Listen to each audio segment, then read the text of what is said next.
우리가 인생을 살아가면서 오늘 잠언을 통해서 깨닫게 되는 것은 훈계와 꾸지람이 필요하다는 거죠. 그죠? 사람들이 자기 자신에 대해서 좀 싫은 이야기 또는 좀 자존심 상하는 어떤 꾸지람을 하게 되면 사실 그렇게 기분이 썩 좋은 것은 아니거든요. 그럼에도 불구하고 오늘 잠언의 말씀을 통해서 보면 타인의 훈계와 꾸지람, 그것이 바로 인생의 어찌 보면 소금과 같다, 그렇게 얘기를 하고 있습니다. 사람이 세상을 살아가면서 자기 혼자서 살아갈 수 있는 것은 결코 아닐 겁니다. 공동체를 이루기도 하고 또 가정을 이루기도 하고 또 이웃과 친척과 또 친구들, 동료들, 이런 타인들과의 어떤 관계 속에서 사실은 우리 인생이 살아간다 해도 과언이 아닙니다. 그렇기 때문에 내가 아닌 다른 사람의 가르침과 또 배움이 필요한 겁니다. 그죠? 예수 그리스도께서도 이 땅에 오셔서 우리들에게 배우라고 얘기를 했거든요. 마태복음 5장 3절 이하에 보면 예수님께서 산상수훈을 말씀하시면서 뭐라고 얘기하냐면 가르쳤다라고 얘기하고 있습니다.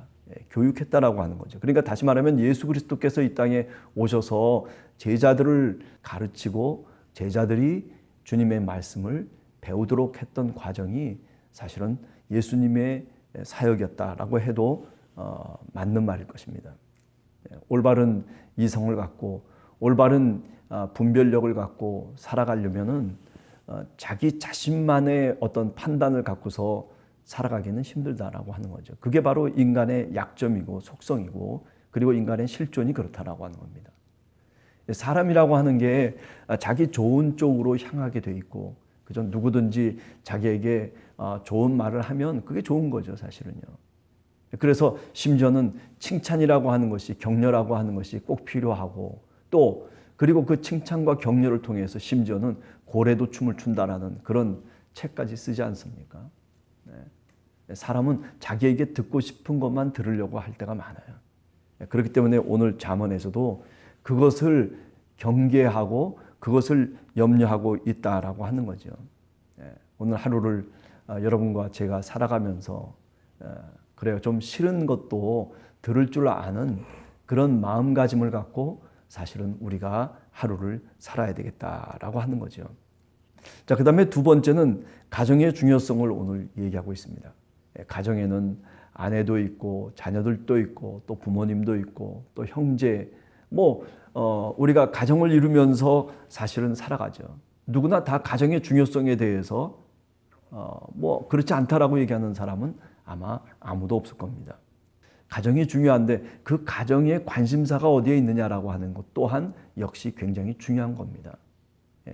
가장으로서 아버지가 또는 어머니가 어디에 관심을 두고 자녀들을 교육하느냐에 따라서 그 자녀들의 앞날의 장래의 방향이 결정되어질 수 있거든요. 아버지와 어머니가 늘 불화가 심하고 그리고 서로가 신뢰하지 못하는 그런 분위기 속에서는 결국 희생당하는 것이 자녀들이다라고 얘기할 수 있는 거죠. 그렇습니다. 남편으로서 아내의 중요성을 깨달아야 되는 거죠. 5월이 가정의 달이다라고 얘기하는데 내 남편이 소중한 존재고 내 아내도 소중한 존재다. 그래서 그 행복의 셈이라고 하는 것은 결국 이 가정으로부터 출발하고 있다라고 하는 거죠.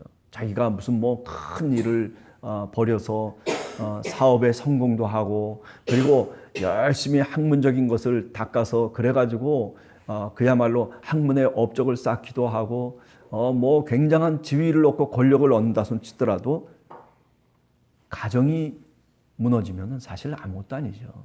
결국 그 여러 가지 어려운 몫은 다 부모들이야 당연히 겪어야 되는 그런 과정일런지 모르지만은 자녀들은 그저 덤으로 그렇게 덧쓰여지고 있다라고 하는 거죠. 우리가 영어로 가정이라고 하는 것을 family라고 얘기하잖아요. 그래서 어떤 사람이 그런 얘기를 하더라고요. 이 family라고 하는 게 뭐냐 하면은 앞에 이니셜, 알파벳 이니셜을 따서 이제 얘기를 할 때 father and mother, I love you 라고 하는 그런 말이다. 그렇게 이제 그렇게 설명도 하더라고요. 그러니까 아버지와 어머니, 내가 당신들을 사랑합니다 라고 하는 자녀의 입장에서의 얘기죠. 그죠? 그러니까 결국 이 가정이라고 하는 것은 모두가 다 함께 살아가는 거예요. 내가 아버지로서의 역할, 어머니로서의 역할, 자녀로서의 역할이 주어지는 거예요. 내가 거기서 뭐 왕처럼 살아가려고 하는 것은 사실은 아니죠. 서로가 다 가족이라고 하는 그런 관계 속에서 사실 릴레이션십이죠. 관계성 속에서 살아가고 그 속에서 행복을 찾는 거죠. 가정의 소중함을 늘 우리 주님도 생각을 했어요. 그래서 어머니의 말씀을 귀담아 듣기도 하고 그리고 자신들의 동생들을 돌보면서 사실은 목수의 일을 하면서 공생애가 시작되기 전까지는 그렇게 사셨던 분이 우리 주님이다라고 그렇게 말할 수 있지 않겠습니까? 하여튼 가정이라고 하는 것은 정말 강조하고 또 강조해도 모자랄 뿐입니다. 중요한 것은 그 가정이 어떤 방향으로 나가느냐. 그래서 우리가 결론적으로 얘기하면 이 가정이라고 하는 것이 어떤 기준과 중심이 있어야 된다는 거죠. 그 기준과 중심이 부모가 돼야 되고 또는 남편이 되든 아내가 되든 간에 여하튼 우리 스스로 뭔가를 해낼 수 있는 그런 능력이 사실 부족하기 때문에 그래서 신앙을 붙잡는 거죠. 하나님을 붙잡고 하나님을 믿으면서 그리고 하나님의 말씀을 기준으로 삼고 그리고 그 가정을 이끌어가기 시작하면 그 말씀의 원리를 쫓아서 가정과 자녀들과 함께 같이 살아가기 시작하면 그것이 바로 스위트 홈이 되는 거죠. 행복한 가정이 될 수 있겠다라고 하는 겁니다. 그런데 오늘 우리 시대 속에서는 그런 것들이 다 무너져 버리고 마는 거죠. 왜 그렇습니까? 기준이 없기 때문에 그런 겁니다. 아니, 그 가정을 책임 있게 하나님의 믿음 안에서 그 가정을 이끌어가려고 하는 그런 의식들이 사라지는 거죠. 자기 자신이 희생해야 되고 그리고 내가 이렇게 줘야 되는 입장인데 그런데 그게 아니라 그저 받기만 하려고 하는 그런 쪽으로 자꾸 우리 시대가 변화돼 가고 있다라고 하는 점이 참 안타깝다는 생각을 오늘 또 해보게 됩니다. 자, 그래서 21절에 보면 대저 사람의 길은 여호와의 눈앞에 있나니 그가 그 사람의 모든 길을 평탄하게 하시느니라. 이 말씀을 우리가 분명히 믿어야 됩니다. 그죠? 사람의 길은 여호와 하나님 눈앞에 있다. 우리가 불교에서도 그런 얘기 하잖아요. 모든 인생들이 사실은 여반장이다. 손바닥에 있다는 거죠. 부처의 손바닥에서 논다는 거예요. 우리 인간이 난리를 치고 잘난 척하고 그리고 대단한 존재인 것 같아도 사실 부처의 손바닥 여반장 그 위에서 놀고 있는 것과 같다. 똑같은 얘기죠, 사실. 그렇죠? 사람의 길이라고 하는 것은 여호와의 눈앞에 있어요. 아무리 하나님의 눈을 피하려고 해도 하나님은 보고 계십니다. 우리의 양심을 찌르시기도 하시고 우리가 죄악 가운데 빠지면은 그 죄악을 깨닫게 하시고 근데 그 기준이 뭐냐면 바로 어떻게 해야지 우리가 우리 자신을 볼 수 있느냐라고 하는 그런 거울이 필요한데 그 거울이 바로 뭐냐면 하나님의 말씀인 겁니다. 오늘 또 우리가 잠언을 읽어가면서 우리 자신을 다시 거울에 비춰보는 거죠. 하나님의 말씀에 비춰보고 여호와 하나님의 눈앞에 우리가 있다라고 하는 것을 인정하는 것, 그것이 바로 믿음이라고 얘기할 수 있는 거죠. 그래서 뭐라고 얘기합니까? 그가 그 사람의 모든 길을 평탄케 하느니라. 하나님이 평탄케 하셔야 돼요. 우리가 아무리 수고하고 애를 써가지고 그래가지고 내 길을 닦아놓다 손 치더라도 여기 오늘 성경 말씀을 보면은 그죠? 다른 사람이 그것을 다 어떤 때는 뺏어갈 때가 있다는 거죠. 10절에 보면 뭐라고 얘기합니까? 내 재물로 충족하게 되며 타인이 내가 충족해야 되는데 내 재물로 내가 행복을 누려야 되는데 10절에 보면 오히려 다른 사람이 그 재물로 인해서 오히려 충족하게 되고 네 수고한 것이 외인의 집에 있게 될까 하노라. 내가 아무리 수고를 해도 그 수고가 내 것으로 돌아오지 않고 오히려 다른 사람에게 돌려질 수밖에 없는 그런 일들이 우리가 살아가는 인생에 있어서 다반사라는 겁니다. 예. 그러니 그걸 어떻게 해야 돼요? 하나님이 막아주셔야 되는 거예요. 우리 인간의 지혜로는 사실은 그 큰 시간의 그 흐름 속에서 우리가 그것을 막을 수 있는 길이 없는 거예요. 예. 주님께서, 하나님께서 그저 우리가 수고한 그 수고만큼의 열매를 우리가 얻을 수 있도록 하나님이 돌보셔야 된다는 거죠. 하나님이 말하자면 개입해 주셔야만 된다는 거죠. 예. 그래서 얘기합니다. 두렵건대 마지막에 이르러 네 몸, 네 육체가 쇠약할 때에, 마지막 순간 세상을 버리고 떠나야 되는 그런 시간에 다다랐을 때 우리가 우리 스스로 굉장히 수고하고 땀을 흘리고 그리고 정말 커다란 업적을 만든 것 같다는 사람들도 사실은 여기 오늘 얘기하는 것처럼 한탄을 한다는 거죠. 인생이라고 하는 게 뭐 지난 시간에도 말씀드렸지만은 뭐 그렇게 굉장한 것은 사실은 아니죠. 예. 우리가 중요한 것은 뭐냐면 내 힘으로 사는 게 아니에요. 하나님이 주시는 지혜와 능력으로 하나님 앞에서 우리가 살아가는 거예요. 그러면 평탄케 됩니다.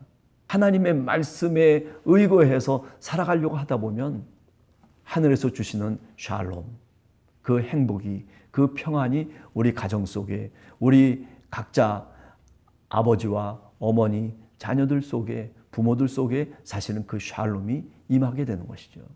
예수 그리스도가 이 땅에 오셔서 하나님의 나라를 선포하실 때 그 샬롬의 세계라고 하는 것은 그것은 저 예루살렘 성전에 있는 사람들을 향해서 얘기한 게 아닙니다. 그죠? 세상 속에서 힘들게 살아가는 사람들. 그렇잖아요. 우리가 이 땅에 살아가면서도 힘들게 정말 눈물로 살아가는 사람들이 있지 않습니까? 그런 사람들이 사실은 샬롬이 필요한 거 아니겠어요? 저 예루살렘 성전에서 떵떵거리고 힘께나 쓰고 그리고 뭐 안다손 치고 뭐 랍비로 살아가는 사람들, 뭐 율법학자로 살아가는 사람들에게 무슨 뭐 그게 그렇게 대단한 것이겠습니까? 신앙이라고 하는 것도 어떤 때는 그럴 때가 있어요. 모든 것이 충족되면요, 신앙이라고 하는 것이 어떤 사람에게는요 그저 가벼운 것으로 여길 수밖에 없는 경우가 있어요. 예. 그죠? 12절에 보면 제일 마지막에 가벼이 여긴다. 예. 신앙생활하는 것을 우습게 여기는 사람들이 있어요. 야, 뭐 그렇게까지 해야 되냐. 예. 그러나 예수 그리스도가 이 땅에 오셔서 우리들에게 보여주셨던 삶의 모범이라는 게 뭡니까? 결국 힘든 사람들에게 하나님의 나라와 소망과 그리고 하나님의 놀라운 은혜를 얘기해 주는 거죠. 그래서 그들이 새롭게 희망을 갖고 그리고 그 말씀대로 살아갈 수 있도록 만드는 거죠. 그게 바로 하나님 나라의 일꾼이 되는 게 뭐 다른 거겠습니까? 편안하고 모든 게 있는 사람이 아니라 부족하고 오늘 또 눈물 흘리고 오늘 또 가슴을 치면서 살아가는 삶의 자리 속에 주님이 필요한 것입니다. 신앙이 필요한 겁니다. 예. 그래요. 우리가 짧은 시간에서 보면 악한 자가 더 잘 되는 것 같기도 하고 자신의 꾀를 부려서 살아가는 사람이 더 행복한 것 같지만요. 그러나 길게 보면 결국 악행을 일삼고 죄악을 일삼는 사람들은요. 악에 걸리고 그리고 죄의 덫에 죄의 줄에 매이고 꼬이기 마련입니다. 그죠? 결론적으로 우리 인간이라고 하는 것은요. 혼자 살아가기가 부족한 사람들이에요. 열심히 자수성가하는 사람도 있죠. 나는 내가 열심을 다해서 내가 정말 힘을 다해서 살았기 때문에 내가 오늘 이 자리에 있습니다라고 그렇게 떳떳하게 얘기할 수 있는 사람도 분명히 있을 겁니다. 그러나 행복이라고 하는 문제는 그것과는 달라요. 샬롬이라고 하는 평안이라고 하는 것은 그것과는 다른 거예요. 우리가 인생을 똑같이 살아가도 어떤 사람은 샬롬이 있는 사람이 있어요. 그러나 어떤 사람은 인생의 문제 속에서 모든 것들이 다 성취된 것 같지만은 그러나 샬롬이 없는 사람들. 그래서 근심하고 불안해하고 두려워하고 언제 내가 갖고 있었던 소유가 다시 없어질지 몰라서 떨고 있는 사람들이 우리가 살아가는 세상 속에 얼마나 많은지 모릅니다. 오늘 하루를 저희들이 살아가면서 이제 기도로 출발합니다. 우린 다 육체적으로 약한 사람들이에요. 어떤 사람은 병에 걸려서 약한 사람이 있고 어떤 사람은 심신이 약한 사람이 있어요. 어떤 사람은 믿음이 약해요. 나는 강하다. 나는 튼튼하다. 이렇게 자랑할 수 있는 사람도 물론 있겠죠. 그렇지만은요, 그게 계속되질 못해요. 인간이라고 하는 것은 무너지는 거예요. 점차로 죽음을 향해서 한 발짝, 한 발짝 시간이 지나고 세월이 지날수록 사실은 그 죽음의 문턱 앞에 이르는 거예요. 그거는 다른 말로 바꾸면 하나님 앞에 가기 시작하는 거예요. 하나님 보시는 그 앞에서 우리가 살아가야 됩니다. 종말론적인 삶을 의미하는 겁니다. 늘 우리는 이 세상을 살아가면서 종말을 생각하고, 그죠? 하나님의 때를 생각하면서 우리가 살아가야 돼요. 그래야 행복해질 수 있고, 그래야 사실은요, 욕심 없이 어쩌면 살아갈 수 있는 것이 아닌가 생각을 합니다. 오늘 저희들이 하루를 살아가면서 하나님의 말씀에 여러분들 다시 귀를 기울이고, 잠언의 말씀 그저 1장, 2장, 3장, 4장, 5장 쭉 지금 해나가고 있는데, 이럴 때 한번 여러분들이 한 장 한 장 하루가 지나갈 때마다 한 번씩 읽어보시고 묵상하시고, 그리고 어떻게 해야지 우리가 살아가는 실제 생활 속에서 지혜를 얻고 지식을 얻을 수 있을 것인지에 대해서 그 답을 성경 말씀을 통해서 여러분들이 찾는 귀한 시간들 되시기를 간절히 원합니다. 같이 기도하겠습니다.